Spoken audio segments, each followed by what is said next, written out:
মহাকাশ নিয়ে সাধারণ মানুষের মনে কৌতূহলের শেষ নেই। আর সেই কৌতূহল মেটাতে প্রতিনিয়ত চেষ্টা চালিয়ে যাচ্ছেন মহাকাশ বিজ্ঞানীরা। আর তার মধ্যে সব থেকে বেশি যে বিষয়টা নিয়ে তর্ক বিতর্ক হয় তা হলো এলিয়েন বা ভিনগ্রহীদের অস্তিত্ব নিয়ে। না, আজ অবশ্য আমি তা নিয়ে কোনো চর্চা করব না। আজ গল্প বলবো এক সবুজ ভাই বোনের। তারা অবশ্য কোনো এলিয়েন ছিল না, তারা ছিল আমার আপনার মতোই রক্ত মাংসের মানুষ, কিন্তু তাদের গায়ের রং ছিল আমাদের থেকে একেবারেই আলাদা। সেই 12 শতকের ঘটনা। রাজা স্টিফেন তখন ইংল্যান্ড শাসন করছেন।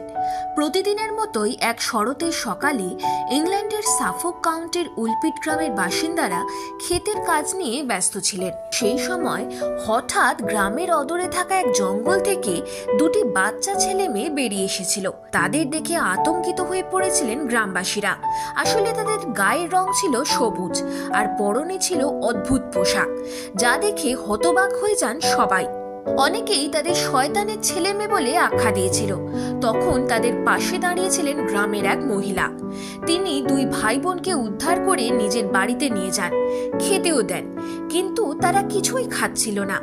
এরপর তাদের গ্রামের জমিদারের কাছে নিয়ে যান। সে জমিদারও তাদের জন্য খাবারের আয়োজন করেন, কিন্তু কোনো খাবারই তারা মুখে তুলতে রাজি ছিল না। এদিকে তাদের ভাষা অন্য হওয়ায় কেউ বুঝতেই পারছিলেন না তারা কি চায়। পরে জমিদারের বাড়ির বাগানে শিম গাছ দেখে তারা দৌড়ে যায় সেখানে, আর শিম পেড়ে খেতে শুরু করে। এভাবেই দিনগুলি কাটছিল, কিন্তু ধীরে ধীরে ভাইটির শারীরিক অবস্থার অবনতি হতে শুরু করে। কয়েকদিন পর মৃত্যুর কোলে ঢলে পড়ে সে।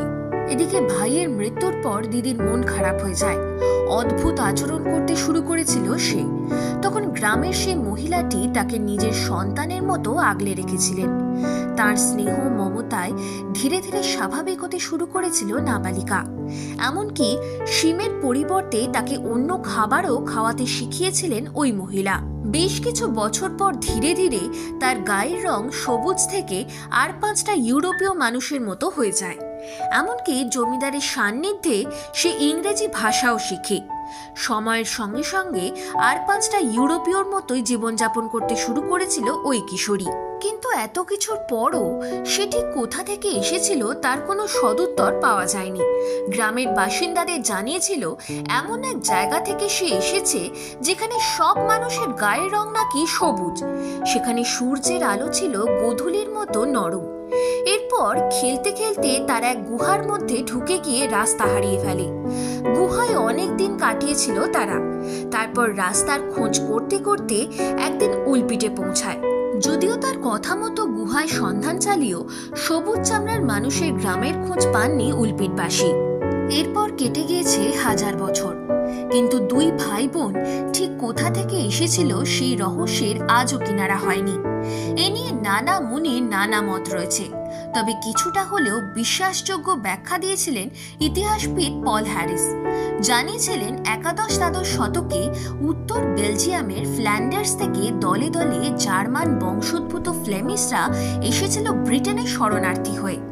1173 সালে ইংল্যান্ডের রাজা দ্বিতীয় হেনরি ও প্রধান বিচারপতি রবার্ট ডি বিউমন্টের মধ্যে একটি রক্তক্ষয়ী যুদ্ধ শুরু হয়েছিল।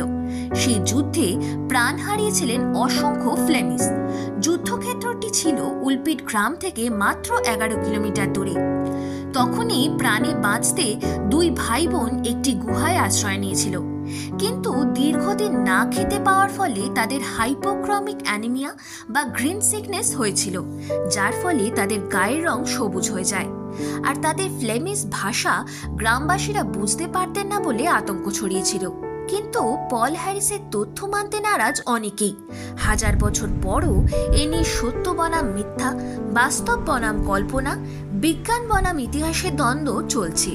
তাই আজও রহস্যের তিমিরে রয়ে গিয়েছে উলপিটে সবুজ ভাই বোন।